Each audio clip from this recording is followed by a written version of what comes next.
IDA यानी कि इंदौर विकास प्राधिकरण के कार्यालय में सोमवार को 8 योजनाओं को लेकर किसानों के लिए जनसुनवाई आयोजित की गई, जहां विभिन्न योजनाओं के तहत जिन किसानों की जमीनें हैं सरकार आहरित करने जा रही है, जहां किसानों ने अपर कलेक्टर अभय बेड़ीकर के समक्ष अपनी पीड़ा रखी।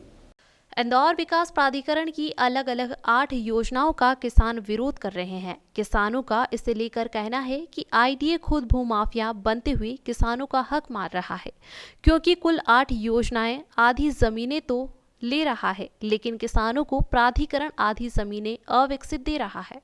इंदौर विकास प्राधिकरण द्वारा पूर्व में जो योजनाएं लागू की गई थी वह भागीदारी योजना के अंतर्गत 32% किसानों को ज़मीन दी जा रही थी और 32% इंदौर विकास प्राधिकरण विकसित ज़मीन ले रहा था।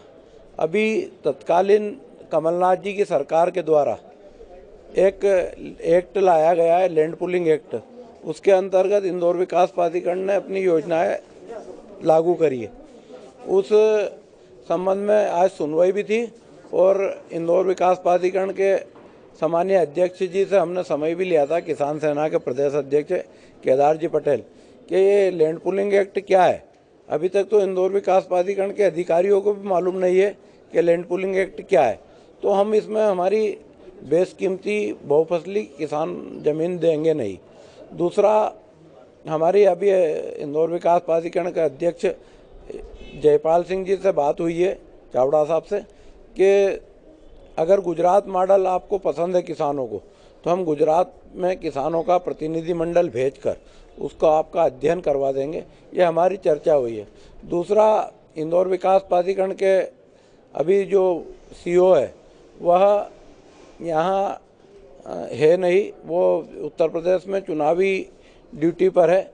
इसलिए 2 योजनाओं की सुनवाई में एडीएम श्री अभय बेड़ेकर द्वारा जो व्यवहार किया जा रहा वह किसानों के लिए अपमानजनक व्यवहार है। हमारा आग्रह जिला प्रशासन और मध्य प्रदेश के यशस्वी मुख्यमंत्री शिवराज सिंह जी चौहान से है कि ऐसे अधिकारी को सुनवाई के लिए नहीं भेजे जो किसानों को अपमानित करें। इधर आईडीए में सुनवाई कर रहे अपर कलेक्टर अभय बेड़ीकर का कहना है कि किसानों को गलतफहमी के अलावा कुछ भी नहीं है, क्योंकि आईडीए किसानों को पूर्ण विकसित जमीनें देगा, जिसे लेकर तमाम सरकारी खानापूर्ति खुद आईडीए ही करके देगा। ये बहुत महत्वपूर्ण सुनवाइयाँ हैं, क्योंकि इन्हीं सुनवाइयों के आधार पर बोर्ड अपना निर्णय करेगा और उसके बाद ये स्कीम्स जो हैं टीपीएस, जो टाउन प्लानिंग स्कीम्स हैं, ये लागू होंगी। इसमें एक ये समिति बनी हुई है जिसने इन जो स्कीम्स हैं उन पे जो आपत्तियां लोगों ने ली हैं उनकी सुनवाई करी है, जिसमें प्राधिकरण के इंचार्ज सीईओ हैं, मैं हूं, हमारे साथ मुख्य नगर निवेशक हैं, उसके अलावा टीएनसीपी के असिस्टेंट डायरेक्टर स्तर के अधिकारी हैं और एक जिला पंचायत के प्रतिनिधि भी हैं। ये स्कीम्स 1, 3, 4, 5 और 8 इस तरह टीपीएस जो हैं 1, 3, 4, 5 और 8, इन 5 टीपीएस टाउन प्लानिंग स्कीम्स पर सुनवाई थी, जिसमें कुल 310 आपत्तियां आई थी, जिसमें सबसे ज़्यादा आपत्तियां टीपीएस 8 में थी, 80 के करीब। हम लोगों ने सभी आपत्तियों को बहुत ध्यान से सुना है। कई आपत्तियां एक ही नेचर के होने के कारण वकीलों ने 20-20 आपत्तियों पर एक साथ भी अपना अभिमत दिया है, उन्होंने अपनी रिक्वेस्ट करी है। समिति ने सभी लोगों को ध्यान से सुना है और जो नियम है वो भी कई बार हम लोगों ने जो आपत्ति करते हैं उन लोगों को बताए हैं।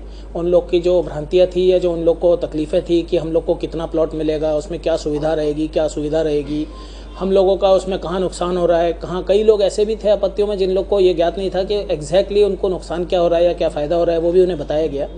और अधिकतर आपत्तियों को हम लोगों ने संतुष्टिपूर्वक उनको बता दिया है कि इनमें क्या होने वाला है। कुछ ऐसे लोग हैं जिन लोगों की आपत्तियां उनके हिसाब से तो वैलिड हैं कि स्वाभाविक आदमी रह रहा है, उसका वहाँ पर गोडाउन बना हुआ है या उसकी कोई छोटा सा शेड डला हुआ है। अब ये बात अलग है कि उसमें उनके पास वैलिड परमिशंस हैं कि नहीं, अगर परमिशन ली भी है तो वो परमिशन आज की तारीख में वैलिड है कि नहीं, ये सारी बातें अपनी जगह हैं। समिति ने सभी बातों को गौर से देखा है, सुना है, लिखा है और ये आज मेरे ख्याल से 4था दिन है जब हम लोग सुनवाई कर रहे हैं। तो सारी सबकी सुनवाइयाँ कर ली गई हैं और अब समिति अपनी रिपोर्ट जो है वो प्राधिकारी का जो बोर्ड है उसको